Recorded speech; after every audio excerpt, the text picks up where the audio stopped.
तो नमस्कार, आदाब और सत श्री अकाल, जय श्री राम सभी बच्चों को। वापस से हम आ चुके हैं इलेक्ट्रोकेमिस्ट्री वीडियो का पार्ट 2 लाके। जिन्होंने अभी तक पार्ट 1 नहीं देखा, उसमें इलेक्ट्रोकेमिस्ट्री का बेसिक्स बताया गया है, कहां से इलेक्ट्रोकेमिस्ट्री ली गई है, तो वो वीडियो जरूर देखिएगा, जिसका डिस्क्रिप्शन हम लिंक में डाल देंगे। तो शुरुआत करते हैं इलेक्ट्रोकेमिस्ट्री की, जिसके बारे में कुछ जानकारी तो आपने पा चुकी है। पिछली बार हमने क्या पढ़ा था कि इलेक्ट्रोकेमिकल सेल जो होते हैं वो दो टाइप के होते हैं। कौन से दो टाइप के होते हैं? ये थोड़ा सा किसी ने खाते पीते घर का बना दिया। Yes, better for me.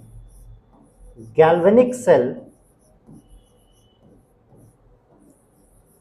And Daniell cell.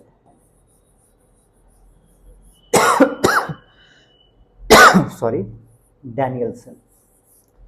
तो ये जो आपको डायग्राम दिख रहा है, ये दिख रहा है बच्चों डैनियल सेल का। डैनियल सेल का कैरेक्टरिस्टिक क्या होता है कि उसका जो ई होता है, पोटेंशियल होता है, that is equal to 1.1 volt. ये कहानी आपको पता होनी चाहिए। इसमें 3 कंडीशन होते हैं। यहाँ पे आपको दिख रहा है कि कॉपर मेटल है, जिंक मेटल है। इलेक्ट्रॉन कहाँ से कहाँ फ्लो कर रहा है? जिंक से कॉपर फ्लो कर रहा है। इसका मतलब करंट कहाँ से कहाँ फ्लो करेगा? कॉपर से जिंक। पर ये हर बार की कंडीशन नहीं है। इसमें 3 कंडीशंस होती हैं जो आपको हम बताते हैं। इसको थोड़ा सा रब करते हैं।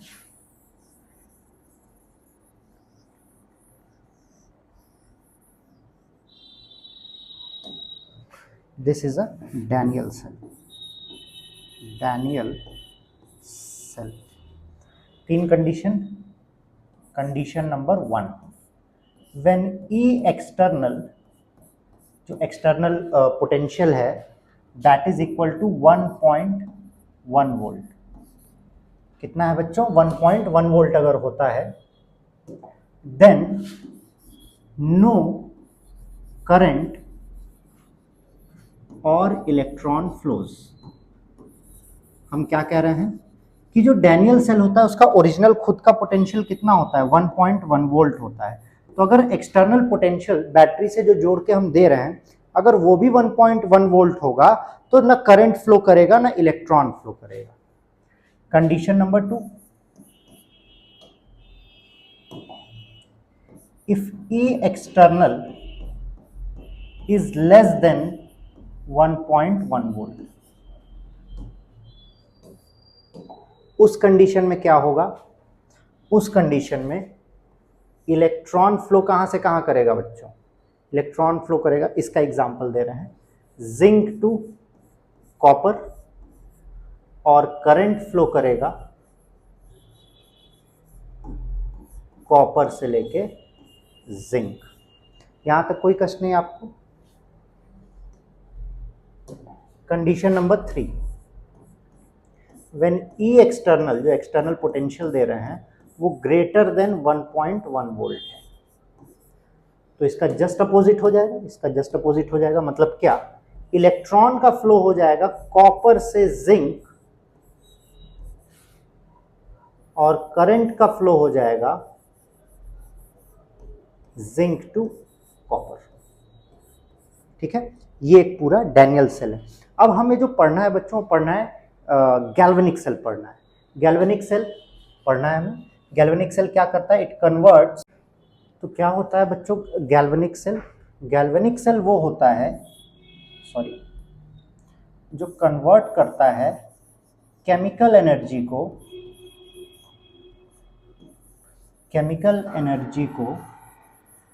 इलेक्ट्रिकल एनर्जी में। केमिकल एनर्जी को कन्वर्ट करता है इलेक्ट्रिकल एनर्जी में। और ये कैसे करता है? द क्वेश्चन अराइजेस, कैसे करता है? तो ये करता है by a series of redox reactions. Redox reactions. और इन रिडॉक्स रिएक्शन को क्या कहते हैं? Which are divided into sorry, oxidation half,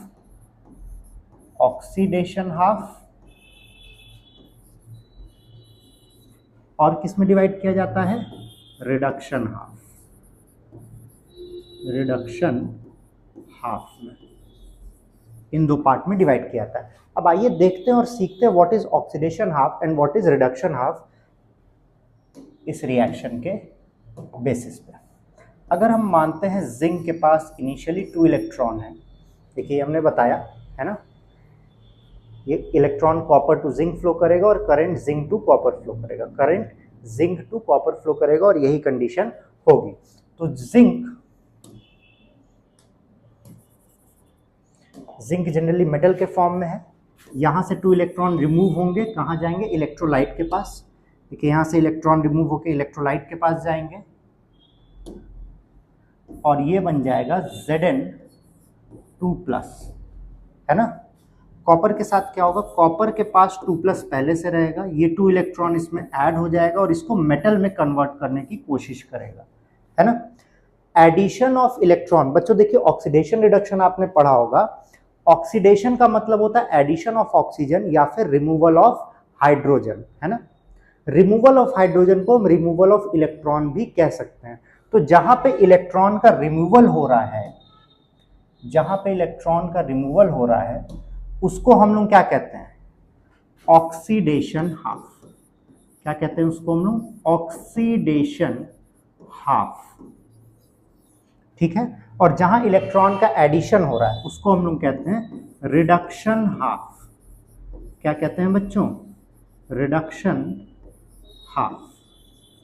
ऐसे इससे आगे से लिखते हैं तो थोड़ा राइटिंग बेटर नहीं पड़ती है, पर ट्राई कर लेते हैं। अब हमें दूसरी बात क्या पता होनी चाहिए कि जो ऑक्सीडेशन होता है, जो ऑक्सीडेशन होता है, रिमूवल ऑफ इलेक्ट्रॉन होता है, it always occurs at anode, और रिडक्शन जो होता है वो हमेशा होता है कैथोड पे। कहाँ पे होता है बच्चों, कैथोड पे होता है। तो ये एनोड और कैथोड, ऑक्सीडेशन हाफ और रिडक्शन हाफ मिलके एक कंप्लीट रिडॉक्स रिएक्शन बनाते हैं। क्या होता है, Zn+Cu2+, 2 इलेक्ट्रॉन कैंसिल हो जाएंगे प्लस माइनस, गिव्स Cu+Zn2+। ये कंप्लीट इलेक्ट्रोकेमिकल रिएक्शन होता है जो 2 पार्ट में डिवाइडेड होता है, ऑक्सीडेशन हाफ, रिडक्शन हाफ, और एनोड और कैथोड में जो 2 बातें आपको याद रखनी है। अब ये लगातार इलेक्ट्रॉन इस इलेक्ट्रोलाइट से निकल रहा है, ठीक है, इलेक्ट्रोलाइट में मेटल भर रहा है, और जो इलेक्ट्रोलाइट में कंपाउंड जा रहा है, इलेक्ट्रोलाइट से निकल के वो इस मेटल में और ऐड हो रहा है।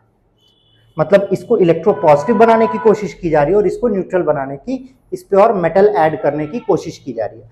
फिर से बात को समझिए कि एनोड पे क्या होगा, एनोड पे जिंक प्रेजेंट था, जिंक में से 2 इलेक्ट्रॉन निकलेगा और वो आयन बन जाएगा और वो इलेक्ट्रोलाइट में मिल जाएगा जाके, ठीक है। इलेक्ट्रोलाइट में कॉपर आयन पहले से प्रेजेंट था, वो कॉपर मेटल पे जाके चिपक जाएगा और उसका मेटालिक नेचर और बढ़ाता जाएगा। ये रिएक्शन लगातार होता रहता है, और जब ये रिएक्शन हो रहा है देन उस वक्त क्या होता है, there is difference in potential, difference in potential of electrolyte and electrode। अब आप सोचेंगे कि इलेक्ट्रोलाइट के बाद जगह क्यों छोड़ी गई है, क्योंकि वहां पे एक बहुत ही इंपॉर्टेंट चीज लिखेंगे। कौन से इलेक्ट्रोलाइट की बात करेंगे बच्चों, इलेक्ट्रोलाइट मतलब where ion is added, ion is added, जहां पे आयन को ऐड किया जा रहा है। देखिए यहां आयन को ऐड किया जा रहा है, जिंक को, और इलेक्ट्रोड कहां, इलेक्ट्रोड कहां, वेयर आयन इज एडेड, या तो आप वेयर आयन इज एडेड के अलावा आप ये भी लिख सकते हैं कि एनोड के पास, एनोड के पास, और इलेक्ट्रोड कैथोड के पास, जहां पे क्या हो रहा है, electron is added, electron add हो रहा है तब काम हमारा चल रहा है। तो इनके बीच जो डिफरेंस ऑफ पोटेंशियल होगा पोटेंशियल का मतलब क्या होता है बच्चों? पोटेंशियल का मतलब होता है दो चीजें अगर कांटेक्ट में है तो उनमें डिफरेंस हो, चार्ज का डिफरेंस हो, लेवल का डिफरेंस हो, एनर्जी का डिफरेंस हो, तो उस डिफरेंस को ही हम लोग पोटेंशियल कहते हैं, जिससे हमें यह पता चलता है कि कोई भी चीज किस साइड से किस साइड मूव करने वाली है। और इसी पोटेंशियल को हम लोग क्या कहते हैं? इसी पोटेंशियल को हम लोग कहते हैं इलेक्ट्रोड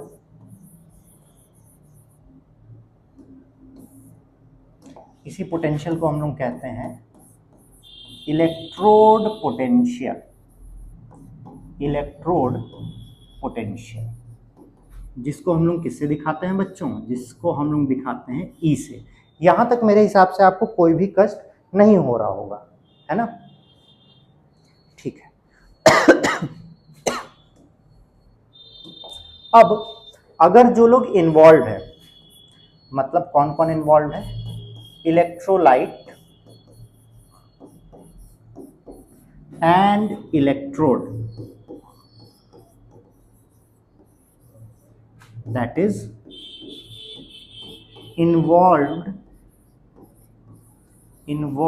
एंटिटी। जो लोग इस रिएक्शन में इन्वॉल्व हैं, किस रिएक्शन में? इलेक्ट्रॉन देने वाले और लेने वाले में। एक ऐसा है जो इलेक्ट्रॉन दे रहा है और एक्सेप्ट कर रहा है, और एक ऐसा है जो इलेक्ट्रॉन दे रहा है, और एक ऐसा है जो इलेक्ट्रॉन एक्सेप्ट कर रहा है। तो इस रिएक्शन में जो लोग इन्वॉल्व है उन एंटिटी की बात हो रही है यहाँ पे।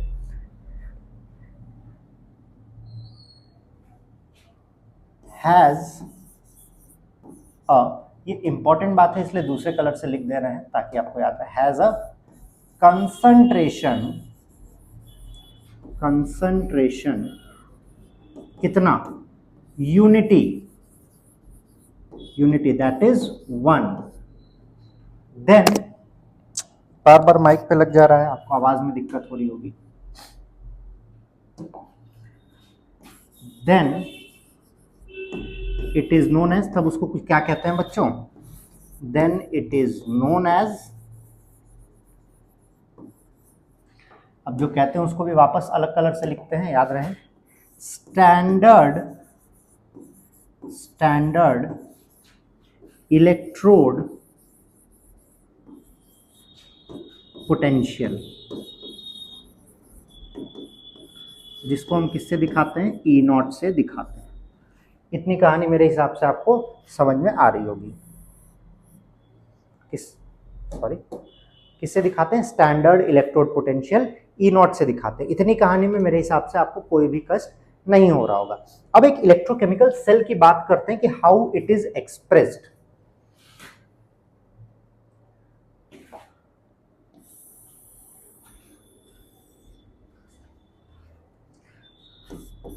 हाउ अ सेल या electrochemical cell is expressed.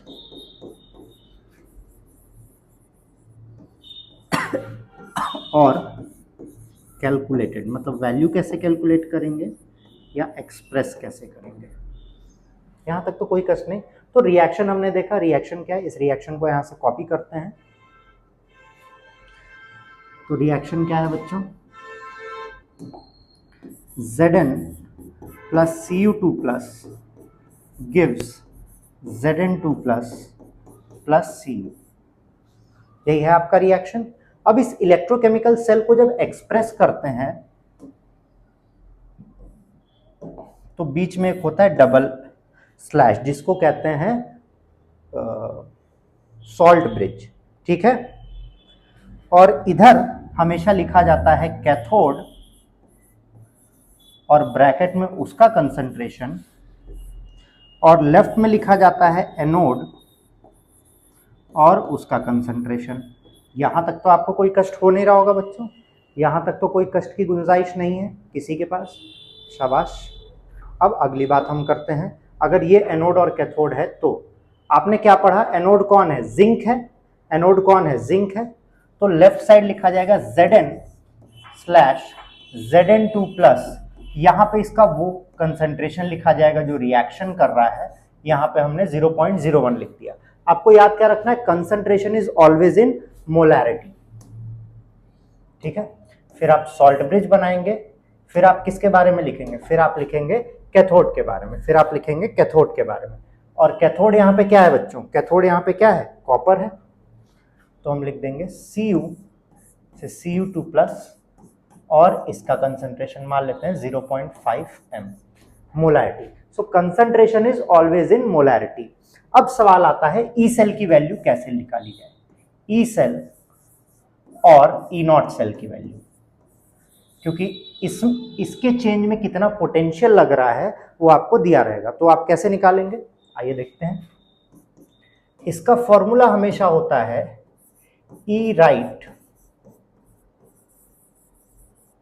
Minus E left, that is E या फिर ई नॉट कुछ भी दिया होगा, मतलब इस राइट इलेक्ट्रोड पोटेंशियल ई वैल्यू और ई नॉट ऑफ किसका, कैथोड,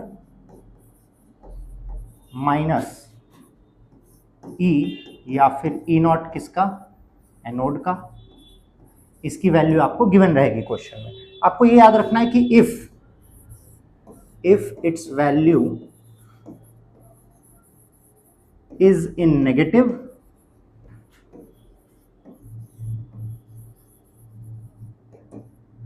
तब क्या कहानी बनेगी, रिएक्शन इज नॉन स्पॉन्टेनियस,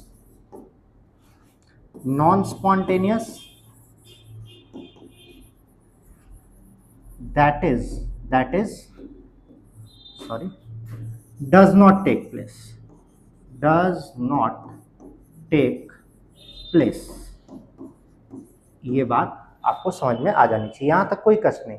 अब अगला जो टॉपिक आता है बच्चों वो आता है नॉन इक्वेशन। अब नॉन इक्वेशन क्या है, नॉन एक साइंटिस्ट थे जिन्होंने कहा था कि अभी तक तो हम सबका कंसंट्रेशन यूनिटी मान रहे हैं, 1 मान रहे हैं, पर अगर कंसंट्रेशन 1 नहीं होगा तो हम इलेक्ट्रोड पोटेंशियल कैसे कैलकुलेट करेंगे। तो इन्होंने कैथोड और एनोड दोनों के लिए एक इक्वेशन दिया। पहला हम कैथोड का दे देते हैं आपका, E cathode is equal to E naught cathode minus R T by N F. सबकी वैल्यू अभी आपको बताई जाएगी। लॉग कैथोड है C by C N plus, log नहीं एक्चुअली बच्चों एलन रहेगा यहाँ पे। कई सारे बच्चे क्वेश्चन पूछते हैं कि सर एलन और लॉग में क्या डिफरेंस है। तो एलन की वैल्यू हमें नहीं पता होती, हमें हमेशा वैल्यू पता होती है लॉग की।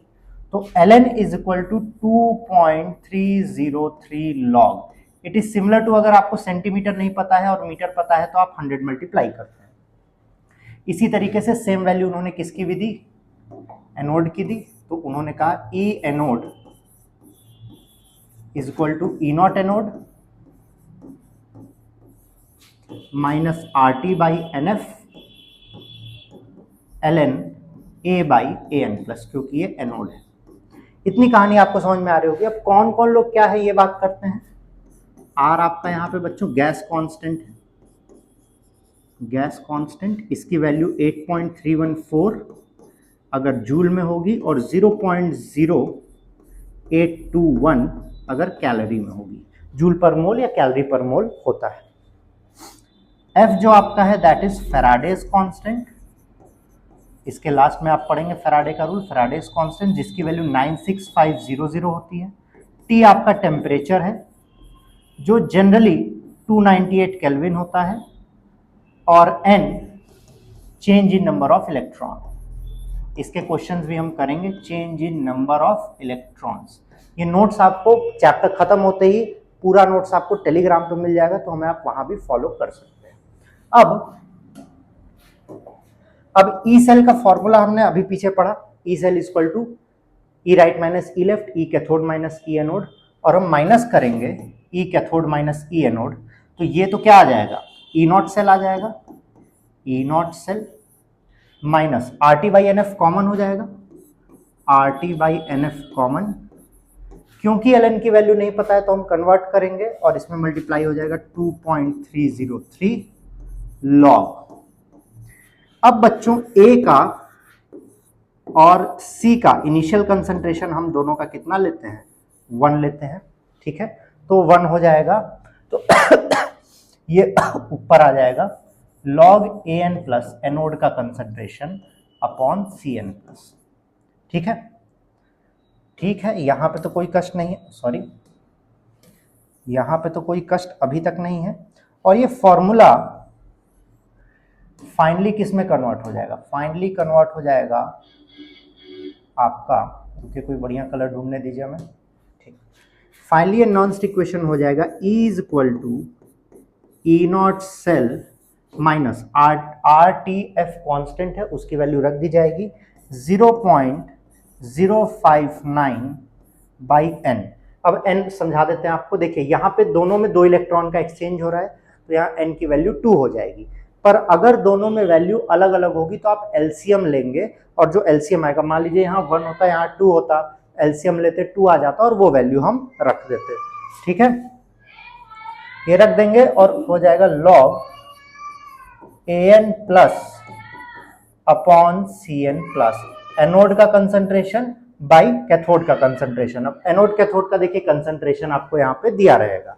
ठीक है, और वैल्यू जो है वो आप वैल्यू आपको दी रहेगी। तो आपका जो नॉन स्टिक इक्वेशन बनता है बच्चों, कोई बढ़िया कलर हमको ढूंढने दीजिए। नॉन स्टिक इक्वेशन आपका फाइनल ये बनता है जिससे आप अपना क्वेश्चन करेंगे। ठीक है, एनसीईआरटी में आप इसके क्वेश्चन कर सकते हैं। अब हमारे अगले टॉपिक के लिए हम अगली बार आपसे मिलेंगे।